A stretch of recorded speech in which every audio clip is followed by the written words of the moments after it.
All right. Happy Tuesday, everyone, and welcome back to another Learning Tech Talks, where we continue exploring the intersection of business, technology, and the human experience. And today, we've got a wide variety of topics. We're going to talk about everything from simulation to AI to the intersection of AI and immersive tech and experiential learning. It's going to be a fun one. They're always fun, as anybody who listens to this knows. But this one will be exceptionally fun. And to help me navigate that conversation, I'm joined by Mike Vaughan, who is the CEO of the Regis company. So thanks so much, Mike. And you're just a hop skip south of me, aren't you? You're in Chicago, right? Actually, Golden, Colorado. Yeah, in the mountains. Yeah, okay. Golden, Colorado. All right. For some reason, I thought, why did I think you were in Chicago? Were you?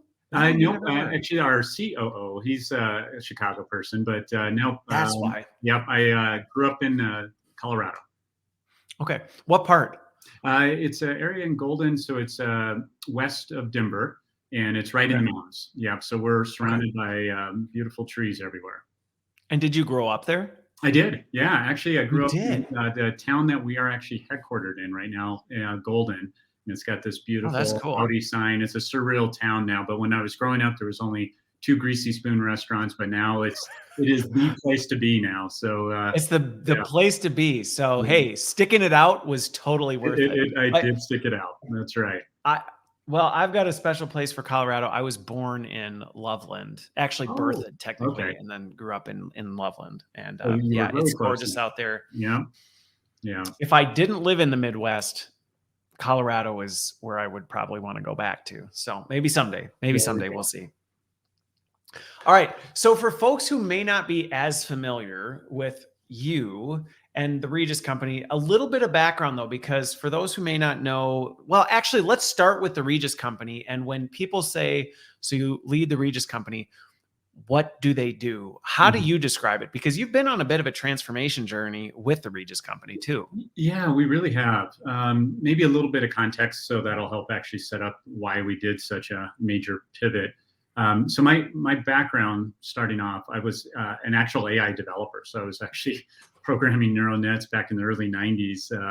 And a lot of fun, but it was all research oriented, and that led me. Wait, are you suggesting that AI didn't start in 2021? It didn't. Isn't that weird? Yeah. I had no idea. You would think reading everything that like this thing just came out of nowhere a couple years ago. It just popped up all of a sudden. Yeah.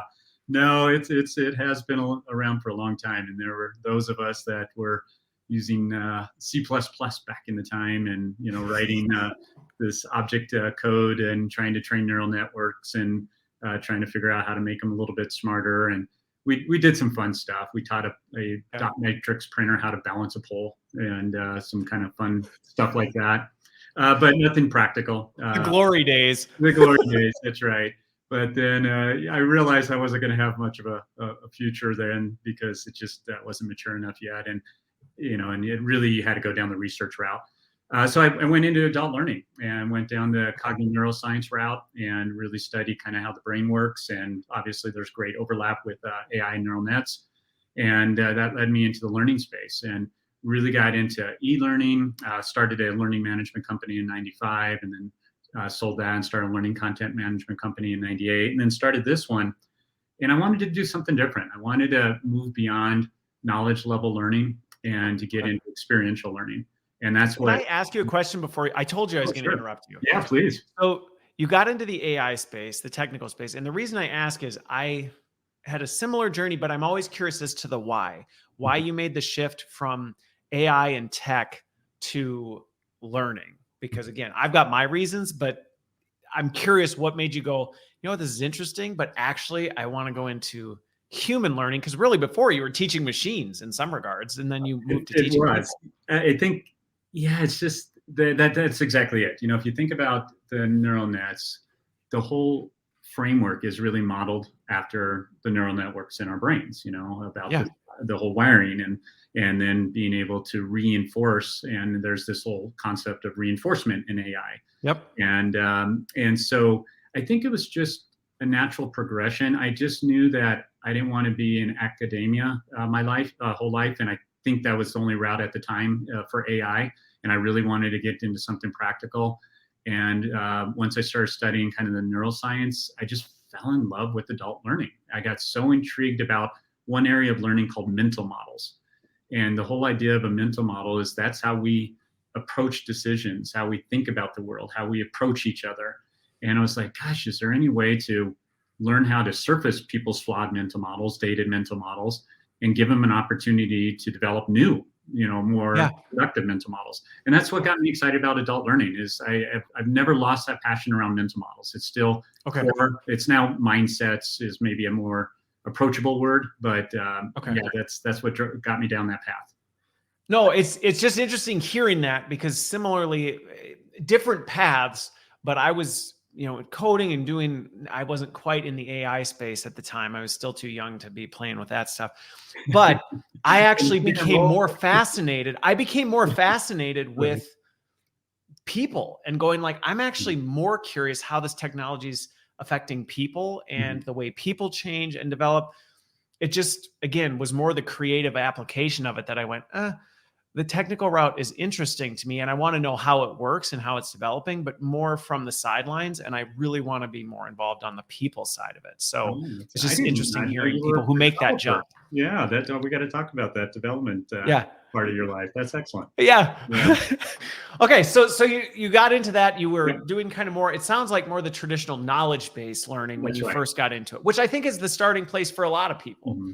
You get into it and you're like, okay, well, learning, we all went to school. That's kind of what we're familiar with, is the education side of it, but you wanted to go beyond that.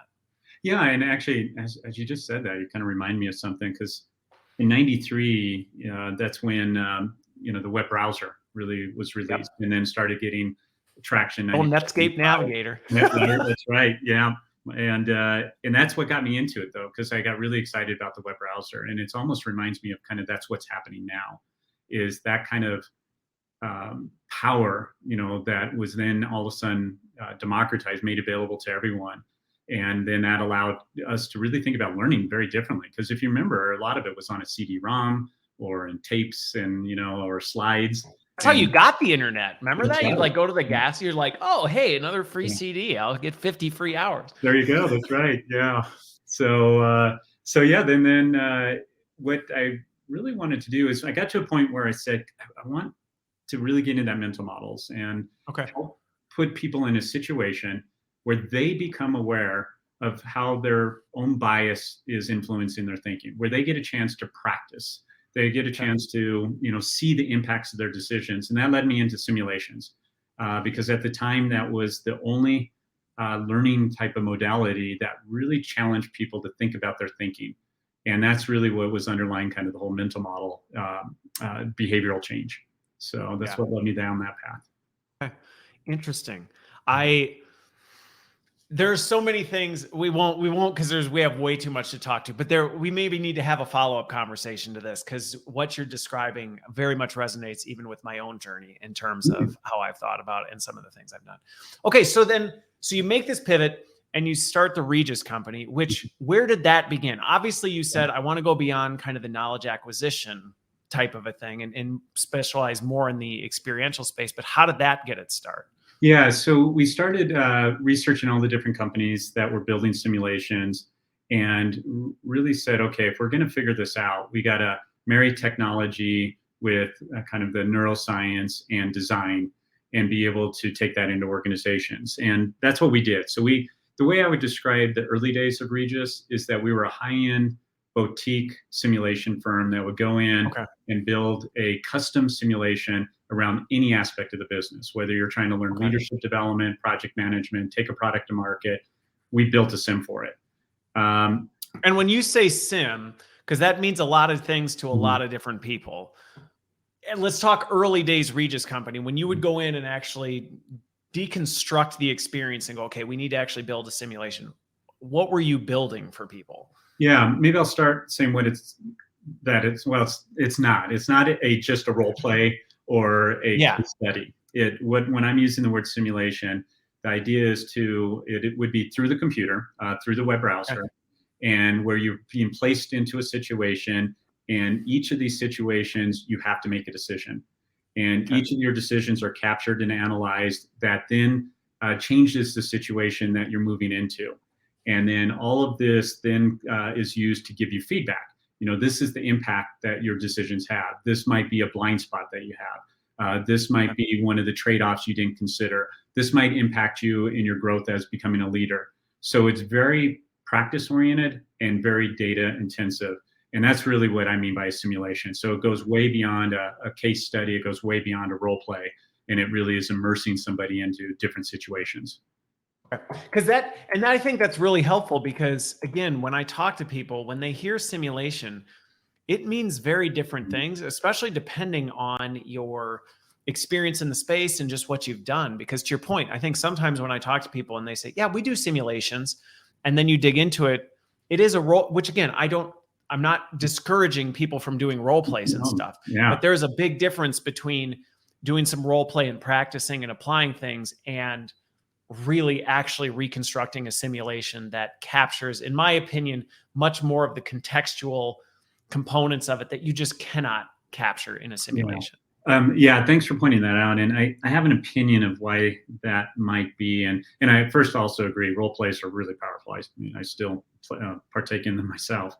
But I think the reason why simulations are not that well known is because only big budgets, big corporations could afford them. True. And because of that, they were so expensive to build, took forever to build, or you have to go to a big consulting firm and they would, have to tweak it for you and deliver it for you and facilitate it for you. And it just made it so only a small group of large organizations could afford it. And that it was not scalable. It really wasn't. It was something to your point. For folks who listen or watch, and you may be coming from a smaller organization, you may not be familiar with it because unless you were at one of those big F100 companies they were really invested in this and had very targeted things that we went, this is what we need to simulate. We're willing to spend the big dollars on it. Most folks went, that's not even something we had conversations about because it was so far out of the realm of possibilities. Yeah. Budgets were just too big for those things. And that's what led to our pretty significant pivot 3 years ago. It was actually pre-COVID. We put together a plan and we said, what do we really love? We love the experiences that we're creating. The people love the experiences. We always hear that it's life-changing and that it was probably the most impactful learning experience they've ever had. And we're like, everybody needs access to this. We need to figure out how to democratize this so a high school kid someday could learn how to be a leader by practicing leadership. They can learn how to run projects by running multiple projects in a simulation. They can take products to market. They can take AI-enabled products to the market, those types of things, and practice that. That's the future we see. And so that means that we had to completely rethink the sim experience as well as bring authoring tools to market, much like e-learning. We brought the first tools to market. Okay. Well, and what I love about this, and I hope this is where folks, as you're listening to this, one of the reasons I was so excited about this conversation is the fact that this has been historically largely exclusive for a lot of folks. So not only was it exclusive to companies and employees, but even to a lot of L&D professionals where they didn't even really have the opportunity to engage in these types of projects because it wasn't something the companies they worked with really ever had either the appetite or the budget to do. And I see this now coming to a stage where and that's where sometimes I pick on the emphasis we put in our industry around knowledge acquisition. But at the same time, I recognize that for many folks, going beyond that just wasn't feasible with the tools, the skill sets, and the organizational awareness that we have. So that's why I'm looking forward to digging into it. So let's talk about how that transition is happening and how, in my opinion, it's going to accelerate really, really, really quickly here, especially with the advancement of AI. Because to say this used to be exclusive to only the elite organizations that had the budgets to do it, to, hey, now and in the years to come, this is going to be accessible to just about anybody. That's a big shift. So what did that look like going through it? Yeah. Well, we looked at e-learning to start with, and we said, what was the path that it was on that it just all of a sudden accelerated? And it really brought us back to around about 2003 or so, where we noticed that it went from developers needing to write HTML, doing JavaScript, and building it all, to now all of a sudden the market had a bunch of tools, Articulate, for example. And now what that meant is that any organization and then ultimately any instructional designer could build e-learning. And that's when it just grew. And then now you have these huge e-learning catalogs all over the world. That's what we needed to solve. The simulation space never had authoring tools. They have single purpose authoring tools that maybe can do one thing really well, but it never had the tool that allowed you to build a simulation for any type of skill practice. And so that's what really needed to be solved. They historically have been very niche and very targeted. It was like, well, if you're trying to do this specific thing, then this tool can do that. But if you want to go out, color outside those lines, you basically had to build a whole ecosystem of these tools, which again, then became cost prohibitive. And even just from a strategic standpoint, as you're building out your ecosystem, you have to ask, how many of these are we really doing to justify having that? Which is where you saw consultancies, professional services firms, they would have that kind of stuff, but the general L&D organization did not. Yeah, that's right. Yeah, so that was the first part of our journey, is to bring the technology to market. So we released, it's called SimGate. We released it in January. It has all the tools that you need for designing, developing, deploying, and maintaining simulations. And our point is that now you can have a simulation be built as fast as e-learning and deploy it as easily as e-learning. But here's the best part. E-learning is only something that you do by yourself. With these simulations, you can deliver it as a team-based experience online, or you can deliver it in person. So not only did we figure out the tools, but we rethought the modality of deployment as well. Okay. Because you said you spun this up 3 years ago, which I'm doing the math. We're right about the time of COVID, really kind of accelerating. I'm curious how you saw because to me, this solved a really critical problem in a really important time when there was just an absolute disruption to skills, the way work was happening and all of this. But I'm curious, how did that play out? Because I think it was last week I had a guest on, and something that you would assume, COVID would, it was last week. We were talking about like virtual delivery. You would assume that new tools would have just exploded. And in many ways they didn't, because some people were just so desperate to do what they always knew that trying to break into new areas was like, I don't have capacity to think about this. So because this is in many ways disruptive to kind of the traditional L&D shop. That's like, this is what we've always been doing. You're asking us to think differently, design differently, plan differently. How did that go? It was the hardest, I think, point in my career ever, because it was terrifying. We knew what we were taking on has never been done before, so that was scary. We were doing it during a time that the world was just in chaos and melting down, and so we just got really focused as a team, and that in some ways, COVID was almost like a blessing in that. We literally lost about 50-60% of our revenue in 3 weeks because we were doing in-person deployments all over the world. So now all that work's gone. Yeah, it was just terrifying.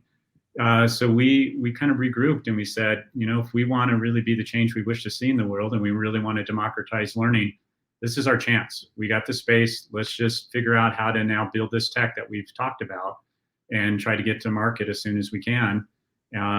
And it just so happens when we released it at probably the best time we could ever imagine, because that's right when AI started taking off.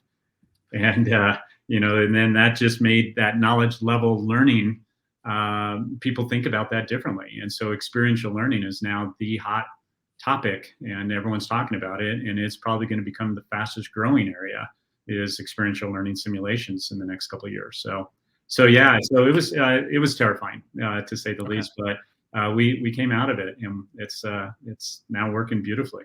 Yeah.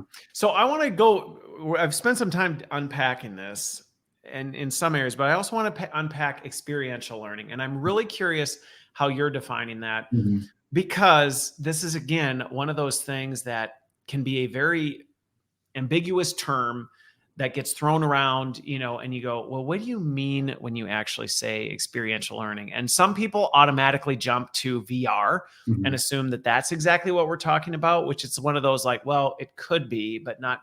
So I'm curious, when you say experiential learning, what does that mean? Yeah, thank you. Because I do sometimes use experiential learning simulation somewhat interchangeably.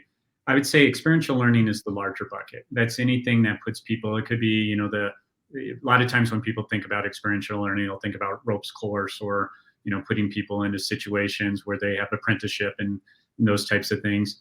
When I'm using it, I'm really honing in more on simulation. So technology enabled through the browser, where it's putting you into a situation where you have to make decisions, see the impacts of those decisions. It is not as far as kind of the VR is going. So it's not about putting you in a virtual world. It is not trying to create that virtual landscape in which you're making decisions. It is really trying to present kind of this dynamic scenario that's adapting to your decisions. And that's the difference between kind of the VR and the sim space, and then the experiential learning is kind of an umbrella around all those. Well, and we can talk about the full spectrum of that, but I appreciate the clarity on that, because I've been in conversations before where people shut down when they hear experiential learning because they attribute it to VR, and they go, well, we don't do that. And it's like, hang on, like, why are you writing off an entire category of ways of learning simply because you don't think you have the infrastructure for VR to do that kind of stuff? So is primarily what you're doing, is a lot of where you're going with this browser based to, again, make it accessible to a much larger audience? That's the approach we took. We want every individual, every corporation to have access to this. We want to make it so it is as scalable, affordable as any other learning modality. I think VR and those will get there in the next few years. And that's probably also why I used experiential learning, because simulations is part of your learning ecosystem of experiential learning. VR is another type of experiential learning. AR is another, type of experiential learning. The Apple, what they just released, that is another form of kind of experiential learning. So that's the umbrella. Simulations is really a part of that ecosystem. Okay. And I think we'll have a chance to talk a little bit further about where that goes, because I think the whole point of like where we are on the adoption curve, I just really think it's important for people to think about this, because, and Boss, your question kind of comes into play, and I'll flesh this out a little bit more, is, again, I think sometimes the category of experiential learning gets limited in the conversation because of people's biases and perceptions of what they think that looks like. Well, we don't have a ropes course. Well, we don't have VR infrastructure. And what you're saying is, actually, there are ways to thoughtfully and effectively design simulations that can be both cooperative and collaborative, because you mentioned the fact you can design these to not just be a solo exercise, but also accessible from a technology standpoint. Is that a fair summary? That actually, it's a perfect summary, because you're right. The reason we looked at the web browser is because we wanted it so you can deploy it all over the world, deploy it in multiple languages, and make it accessible to any individual through the web browser without any other hardware technology. So that was really goal number one. Goal number two then was to create a different type of learning experience where it is more simulation based and where you're interacting, engaging with it. And then step three was how to then take it to the human element, right? Think about cohort learning and people on a journey. How do we go ahead and bring simulations into that team-based experience? So whether we're on a virtual meeting like this, you and I could actually be collaborating in a simulation and discussing each other's perspectives. Like, why would you do that? And this is why I would do that. That learning is invaluable, just hearing from each other. And then we make a decision. And in our particular technology, you can vote on the decision that represents us as a team and capture our individual decisions. So it just changes the entire online experience and as well as in-person experience. Okay. Well, and maybe what we can do to just help folks is kind of unpack what one of these things could look like, because what comes to mind for me, and I've been all over in terms of, some of these things. One of the things that, I go back to that really did make a big difference in my own professional development was an experience that we had designed that really was around this collaborative decision making, and we had goals and we had things that we needed to do, but really it was about how are we getting the right information? How are we discussing what we're trying to do? How are we coming to decisions? How are we making those? And there was a very rigid assessment structure underneath this, which we'll talk about the measurement piece, that actually allowed us to see how well are we actually developing these human skills that often get kind of left as like, well, we don't really know whether people know how to do this stuff. And it's like, well, actually there are ways to do this that you can actually pull this off. So let's run a use case. Like, where have you had an organization come and go, you know what, we're trying to drive this, and we think that a simulation, or you've said, I think we could really do this well with a simulation. And how did that unfold? Right now, probably the most popular area the Sims are being used is in leadership development, whether it's new leaders or senior leaders. And the reason is because you can put people into a lot of different leadership situations, whether they're trying to resolve a conflict, they're trying to grow a team, they're trying to improve the performance of that team, improve the decision-making, problem-solving. So to make something really tangible, let's just take a very simple topic like project management. So now imagine you are in a simulation and you are going to be the project lead. And that means you're running a simulated project. And you're doing everything from getting the project up and running. And then you start to run the project, and all of a sudden a client wants a last minute change request. So do you... That never happens. I have no idea. Right? That's not a real life scenario. It's not even close, right? So now it's like, okay, do I do that? And then you have your teammates who are saying, I am so overwhelmed. I could not imagine doing any more work right now. And then you have a boss who's saying, hey, this client's got a lot more work for us. Who do you please now? Do you please your boss? Do you take care of the client? Do you not take care of your team? That's what you experience in a simulation, is you're gonna have to make a trade-off decision. And what you'll see is your teammates growing further away from you. You know, that's kind of a cool way we can learn how to do reporting. Or you see people growing closer because you're investing in them. And so that would be a pretty tangible type of experience. Okay. Well, and as I'm thinking about this, and I think this is where I want to get is some of the design of this. But what you're talking about there, and I see this as a universal thing, and I talk a lot about some of the durable skills that I think underpin pretty much every role, regardless, whether it's leadership, whether you're a project manager, whether you work in marketing, learning, like whatever it is. Some of these things that what you're talking about is helping people develop the critical thinking skills of assessing risk, identifying the downstream implications of decisions that they're making, and getting better at predicting and making decisions around how to make those decisions well. Because it is, I mean, that's really what life is all about, is about making these decisions and understanding the trade-offs and the fallouts of some of these things, and making the right set of choices and learning from them and going, wow, in the example you gave, like, I decided to please my boss at the expense of my team, and recognizing, well, you know what, you might have got another gig, but now you got nobody to help you with it because you've completely isolated yourself. And was there a better way to go through that? My question to you is this: how do you help people get through the journey of thinking differently about learning experience as it relates to this? Because a tool can help you design that kind of stuff. But in many ways, even in my experience as a learning leader, growing and developing my teams, knowing how to actually unpack a problem into those behavioral decision components, that's honestly, that's a skill that in many regards, I think is lacking in our industry. We have a really pretty good history of being able to look at information and figure out what information is most relevant, how to make it engaging, things like that. But when you actually dig into, well, this is the problem they're trying to solve. How do you get people to get the right behaviors and make the right decisions and behave in the right way to balance that? That's a lot more complex. It is. Yeah. I think I started to tell you a little bit as we made the pivot. The first thing we focused on was SimGate, the technology, getting that out the door so anyone could build it. The second thing we focused on was the AI, to use the AI to generate the content for the simulation, any of the activities within the simulation. So that was part two. But part three is what you just hit, was experiential design.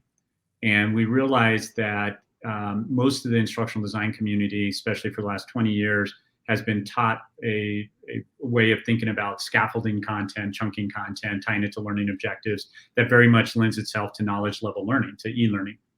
Yeah. Building a simulation is a different beast. It's a different animal. It's a different animal. Really is a different animal. Yeah. And in many regards, sometimes I've even had to hire outside the industry to bring that skill set in, because you're almost pulling from game design or, some of these other things where people really were thinking about the human experience very differently than our industry has historically been groomed to kind of think about things. I think this is the opportunity that L&D professionals have now, though, because I've talked to a lot of CLOs over the last couple of months, especially because I talk a lot about the AI and the impact AI is having.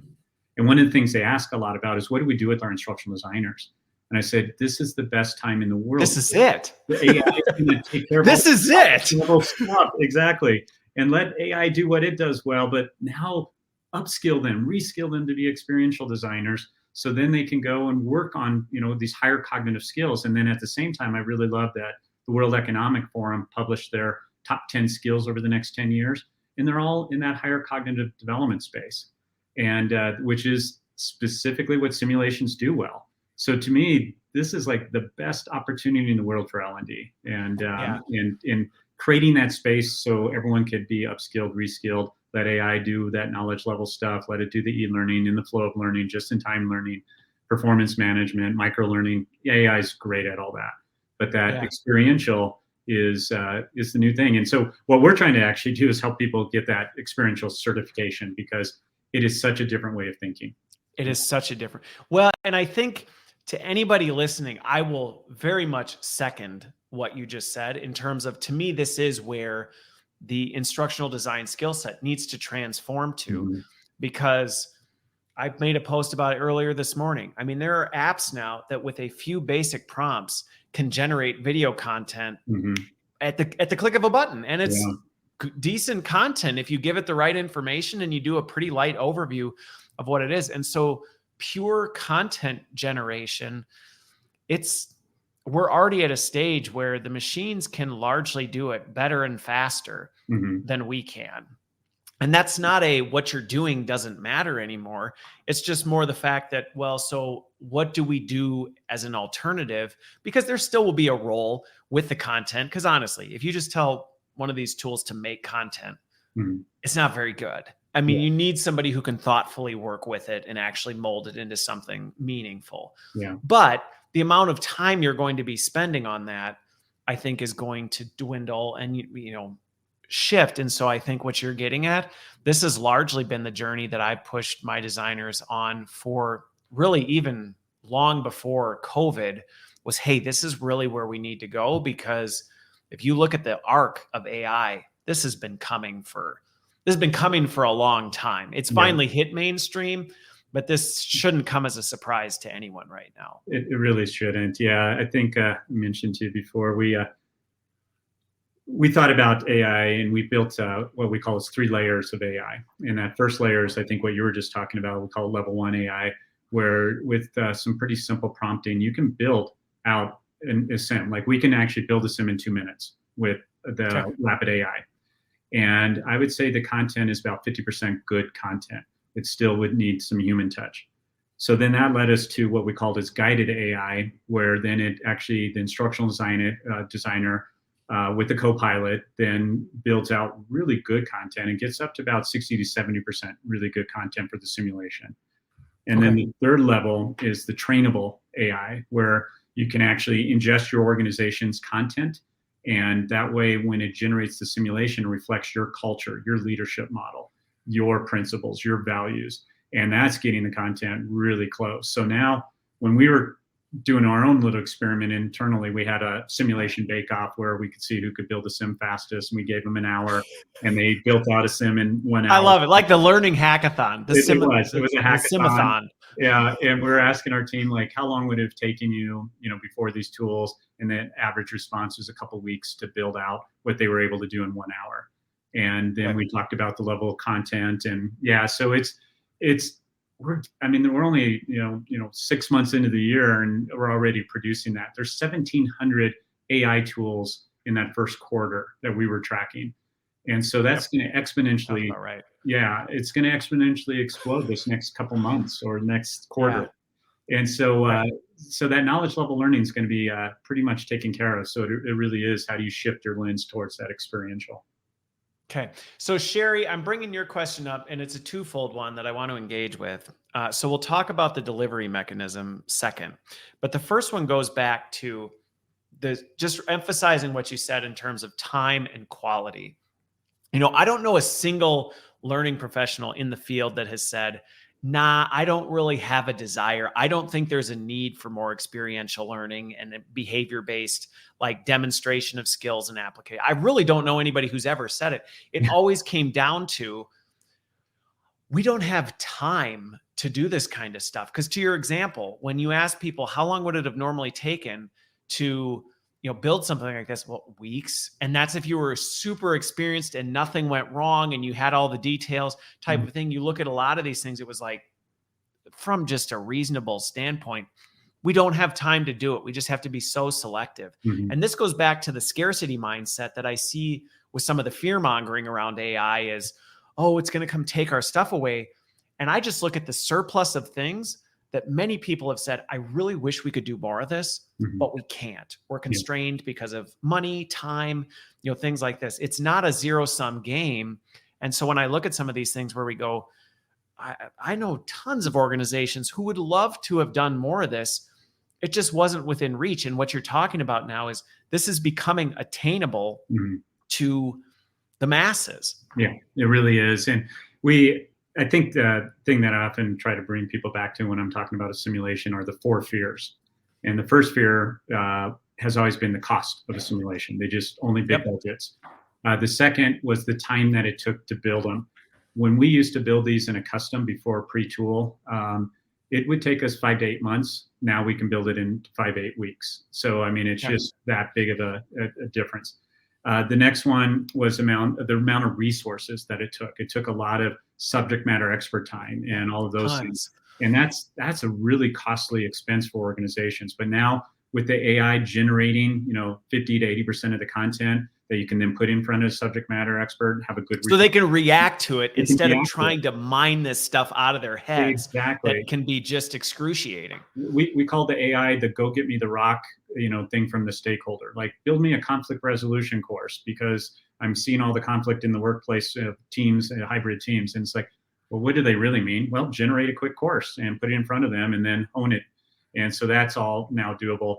And the fourth fear is around maintenance. When you produce a sim, you got to sustain it. You invested a ton of time, a ton of resources, a ton of subject matter expertise, and you're like, how long is the shelf life of this thing? That's it. Yeah. And so that's what we had to address. And that's the beauty of, the tools and AI is really making this much more approachable for any organization now. Okay. Well, and I think those, again, going back to everything we said, if you're approaching this with a scarcity mindset, it can feel threatening. It can. But if you're approaching this with an abundance mindset and going, with what we have, we can now create more of things that we weren't able to do before. Because all those factors, I mean, I can't tell you the number of executive board meetings I've been in where it's been like, well, if we're going to do this, we got to figure out, how to get the cost down. How can we get it delivered in time? Is it going to be something that we actually can even do? Because do we have the knowledge and internal resources to pull it off? Or are they too busy with other things? We can't command all these people from this field to actually do this stuff. And then are we going to end up doing this and 3 months later go, well, now we have this nice thing, but it's completely irrelevant because our business has changed. And you go, well, that was a several $1 million flash in the pan. Yeah. And so you almost had to get so specific that by the time you did, it was like, well, versus now you can approach this so much quicker. Yeah. I have a follow-up to that, but before I do want to make sure I get to Sherry's other question. The assumption was that it requires an LMS for delivery, but you tell me, is that necessarily the case? It's not necessary. So you can do it through your LMS if you want your LMS to be. If that's your deployment method that you have in your system.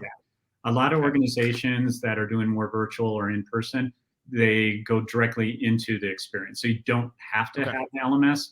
But if that's what you want and you want all the final reporting in LMS, that's all part of the ecosystem. Okay, perfect. And that was my assumption, but I figured rather than speak on your behalf, based on what you've said, that makes sense that you would then be able to deploy this because you said browser based. So it could be deployed through your anywhere you LMS want. if that's your tool Yeah. for pushing things out. But if it's not a limitation. We even had a few organizations that had an e-learning course, and then they wanted people to practice midstream. And so you're in the actual e-learning course created, I think, maybe from Articulators. And you would then all of a sudden be in the sim practicing the skills, and then you're back into the e-learning. So we've even done those types of things. So almost embedded it within the e-learning object itself and said, hey, you're doing, which again, this goes back to the abundance mindset of there are things that we can start dreaming up about how we can do skill development and reinforcement and measurement that honestly were impossibilities before. That's the part that gets me really excited about this stuff. Yeah, me too. We call it kind of behavioral analytics, and it kind of, our whole research around mental models led us into this idea of behavioral analytics and trying to help the L&D community become more analytic focused, bringing better data and having more data-driven types of discussions. Well, to do that, you need a richer data set, and you need to understand how are people approaching decisions? How are they approaching certain situations? Are they aligned with the organizational strategy, or where are they misaligned? How are people in Europe approaching a situation different than here in the Americas, and why is that? What skills do we need to focus on? That's all becoming more and more possible because of simulations, because of the data that it captures. No other learning experience captures anything even remotely close to that. No, and I think that's where I've been doing simulations for such a long time. It always kind of not floored me, but it was always just kind of a confusing thing when I heard, well, it's really hard to measure whether you're actually changing behavior. And I just always remember being like, no, actually, I mean, yeah, you have to be thoughtful about it, but what do you mean? No, it's not. It's actually really easy if you identify the behaviors, because through simulation and experience, you can quickly assess how people are doing it. But again, I recognize that for many, that has been so inaccessible. It has felt like more of a pipe dream of, well, maybe we did a role play and we had some basic rubrics and metrics, but that, again, was just very clunky, not scalable. Where the data went, we weren't really able to do much with it. Versus with what you're talking about, all of that data, because it's a digital sim, is now captured, measured. You throw AI on top of it that can begin to start to see patterns and things like that. You can quickly start to see, hey, here's this person's capability and opportunity areas within this specific skill set. Yeah, it's interesting. We're starting to work on some hypothesis as well as some pilots around that, because of this data set. AI is obviously, if you train up a language model around how to mine that data, it can start to look at the patterns, like you're saying. And so it moves us into a whole different world of adaptive learning. Today, the adaptive learning, I would say, is at best a bunch of rules. It's this logic, based on how they did on assessments and based on a couple decisions and so forth. It's a little bit, I would say, closer to the hard coding, but this moves us into true adaptive learning. True adaptive. Exactly. Yeah. And so it's pretty exciting. Yep. Yeah, I was going to say that's where, again, that's one of those words. We're not talking about that here, but when I hear the word adaptive learning, that's another one that I always go, what do you mean when you say that? Because sometimes when people say it, it's very Boolean variable, X plus Y equals this, and it's branching, and you go, that is adaptive in a sense, and it's better than just everyone goes through the same thing. But it's still not the level we're talking about here, where AI is truly unlocking, looking at so many different variables and going, this is dynamically what the experience is, where truly no two experiences are ever the same. Exactly. That's going to be the fun stuff. Yeah. Yeah. Okay. So let me ask you this, though, because we just talked about speed and how AI is going to make this stuff more accessible, faster. Things that used to take weeks can now take an hour, which, by the way, anybody listening, be very careful how you set expectations with stakeholders. I have seen these things go south where it's like, we can make all this stuff in a day. there still is all the complexity that goes behind it. And I've seen people put themselves in very uncomfortable situations, writing checks they can't cash. But I am curious, and I asked this question on a panel a while back, how fast is too fast? Because in some ways, I have seen the speed at which AI is now unlocking and enabling things, pushing people to a point of speed to execution that they actually end up skipping the critical thinking component on, hang on a second, we need to be thoughtful about how we think about this and what problem we're really trying to solve and where this goes, simply because this disposable mentality of, well, we can just create stuff and we'll put it out there and something is better than nothing. And actually, when you think about the human experience and what you're asking of people and things like that, actually, that's not necessarily the case. So how do you help people walk that line? Because that to me is one of the risks that I see is, yeah, we can create things and we can generate stuff and we can push out so much faster. But if we're not careful, we may end up causing some real problems. Yeah, and thank you for bringing that up, because you do want to be sure to set expectations thoughtfully with stakeholders.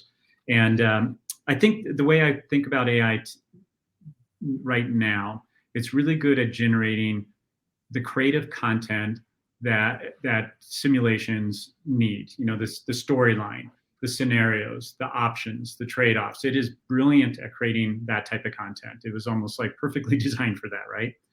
But what it doesn't do well today, and it will get there, is the scoring, the understanding the trade-offs of decisions. When we were talking about the experiential design, that's the part that people have to be upskilled and reskilled to understand how to think. We usually say, start with the end in mind.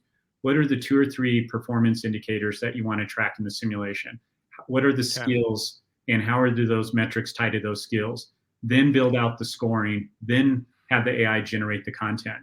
So that part is not easy yet. That part still takes time and takes training on how to figure out that. We do anticipate AI will contribute to that, but it still requires human intervention. So that part does require some time.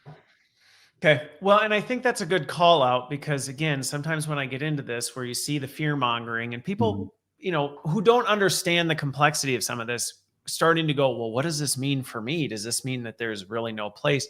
And I think that's a good call out, is, the ability to still have that critical thinking and oversight on how this is happening. I mean, we joked about this backstage, but I've gotten into a habit of calling people out when I can tell their stuff is AI generated, where it's just like, oh, really, thanks for that thoughtful, response to what you think about this, that, has some casual emojis and doesn't sound at all like you do. And I think that's where there's the risk. I think the other thing, and correct me if you got a different opinion, that as you talked about that and you said this, it does really well when you've identified those key performance indicators or behaviors you're trying to change up front. And I think that's the part that I continue pushing and growing and developing my teams and the people I interact with to say, that front end business consulting side, that is where you need to lean in and dig into these things and understand. Yes, can you now accelerate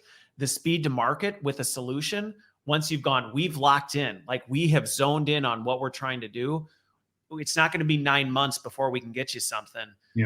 But taking the time to do some of that, to me, is still critical. And if anything, the advancement and speed of AI is now making it able to push back when senior leaders would go, well, we don't have that kind of time. And it's like, well, actually we do, because we can get to a solution much faster. So let's make sure we're actually working on the right solution. Yeah, I love your coaching. I would agree with it 100% that the real art is that understanding the front business need, the impacts. How do you want people to think different? Often we call it a from to mental model shift. How are people thinking about it today? How do we want them to think about it tomorrow? And tying a simulation to that from to mental model shift is absolutely critical for its success.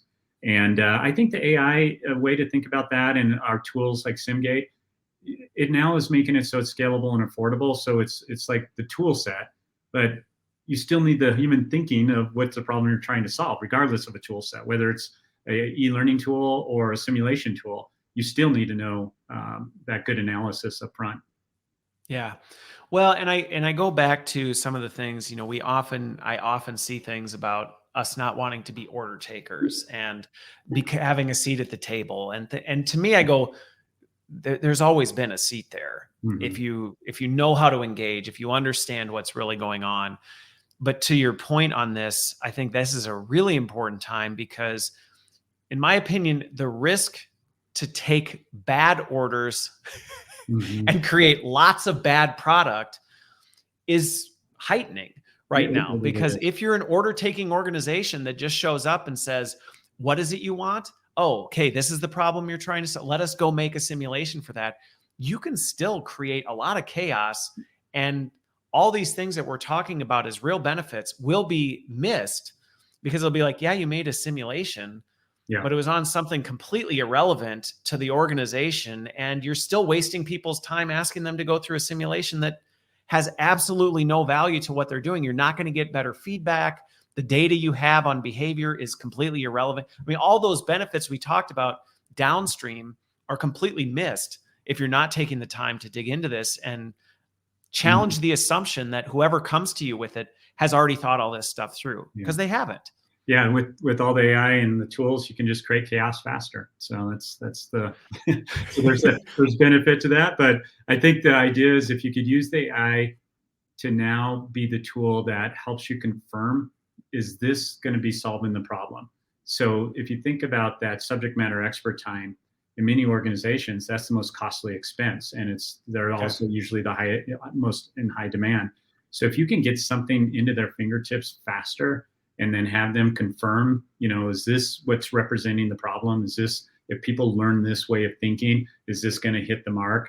And get them to do that faster and easier. That's a huge cost savings right there alone. Okay. Well, and what you just described there, I think, is a point worth really calling out on this. On the ability to rapid prototype is coming a lot quicker, which, going back to, I've been part of the business leader conversations many times. And a lot of the flack that learning gets or HR gets sometimes is you take too long to come to a proposed solution. Like, you're talking in circles and I'm not really sure even where we're going. Right. Versus now we can say, hey, we've gotten enough to at least create a prototype to say, hey, is this on the right track? Are we getting us where we need to go? So that you can create that sense of urgency of, we're not saying we're rolling this thing out in a week, but we are saying we can get back to you in a week with a prototype of, are we on the right track? Yeah. Is this the right direction? Is this addressing the real problems that you're seeing? Versus before, there was and this is a mindset shift for our industry, because there has been a resistance to go, we got to get it all right, because by the time we go down here, this can just cause all sorts of chaos. So we need to make sure we do it. And that has been a frustration for our stakeholders. And I think now we can start to ease that up a little bit, has been my experience. Yeah, I absolutely. Maybe to add to that is, because of the authoring tools now, you don't have to get it right, meaning that get it out there, pilot it, get that feedback. Now you can modify them. Before, when you used to build a sim, you drop all this money and you and somebody comes in and goes, you got it wrong. You're like, oh no. Yeah. And then your job's on the line. And so now it's like, the faster you can get pilots out there and get that feedback from the audience, you really are becoming more human-centered design, because you're really getting the feedback from the community. And is it working? Is the experience working? Are they getting the ahas that you want them to have in the simulation? And so I think that's the beauty of speed of the AI, with the tools. But to your point, you can't overlook the importance of understanding the business need. No, and even to that point, but this is a shift. And I think this is a shift I will continue encouraging our industry to take into consideration. Is it can be very uncomfortable making this shift into, hey, we're iterating, we're moving quick, we're experimenting. We may not have all the answers. And I know I've coached a lot of folks in our industry around this, where it can feel really uncomfortable. But we don't know this. We don't have the answer to this yet. That's okay, because we're taking a more iterative approach. We're going to do what we can, because it doesn't take as long. It's lower risk. We can test it out, and we can make tweaks very quickly and Mhm. learn from it and actually create a better product instead of having to go, we got to have the whole blueprint and architecture Mhm. right. Because if we don't, the building's going to That's very collapse and cool. everyone's going to die. And Yeah. it's like, well, that's not the world we're working in, which can be a big shift depending, especially. And I think that's just as much of a shift for organizations.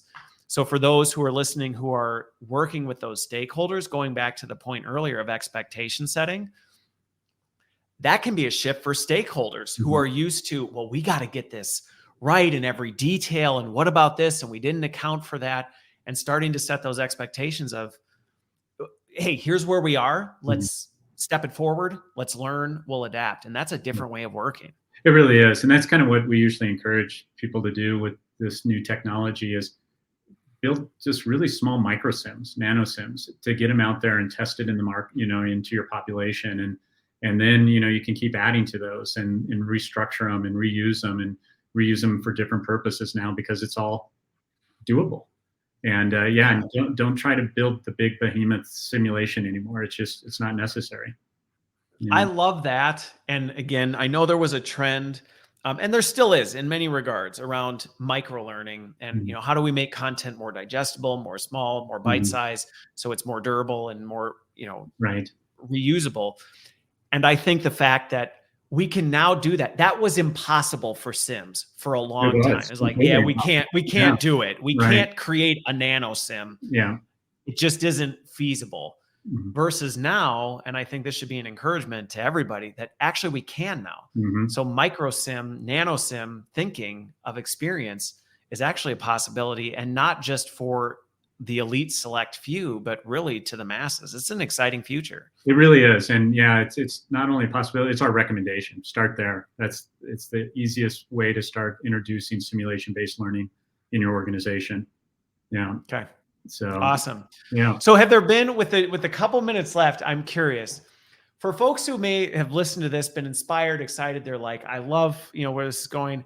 I feel like this also is like turning the Yeah. Titanic in Mhm. terms of maybe where they are. Where have you seen organizations get started Yeah. on this and be really effective? Because to me, this isn't a one day you show up and go, everything we did, out with the old, in with the new. Those kinds of changes almost never stick. Yeah. So how have you seen organizations step into the pool effectively? Yeah. It's one of the things I've been advising a lot of organizations is try to get someone in the L&D team to become an AI advocate, understanding all the Okay. AI tools, build an AI manifest for how to use AI tools responsibly within the organizations. And part of that is start to think through the pivot to experiential learning because AI is rapidly going to be replacing all that knowledge level, information level types of stuff. Brandon Hall just put out a report around that. Burson was talking about it a few weeks ago about let the AI do the information.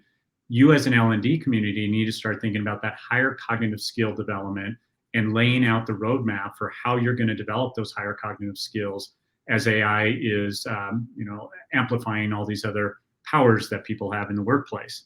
Okay. And so and to test out that experiential roadmap, again, I would start with kind of a nano sim, micro sim, and trialing the tools. That's what we do is we set up trials so you can actually do it yourself and Okay. experience it. And then, Okay. try it and pilot in your organization. Yeah. Well, so there you go. All the things we talked about, it's about, in some ways, just getting started with it and Yeah. saying, where is an opportunity to just test the waters with it? It's Yeah. not an It's, overnight shift, but where can you? Because everybody, I would say everybody I know and everybody listening, that thing where you go, hey, it's coming to mind for you right now, where you go, this actually might be an opportunity where we could make that kind of change. yeah. And that's where to Totally. start. And a sim is good for any type of skill. So it could be your leadership skills, your business skills, your financial skills. Any of those things are great for a sim experience. So, yeah. Awesome. Well, Mike, thank you so much. I told you we would burn through Yeah, time we before did. Look at I that. didn't even get through half of the questions that I wanted to get through, but it's fine. So Yeah. we will have to have you back. So thank you so much for this. Thanks everybody for your active participation in the chat.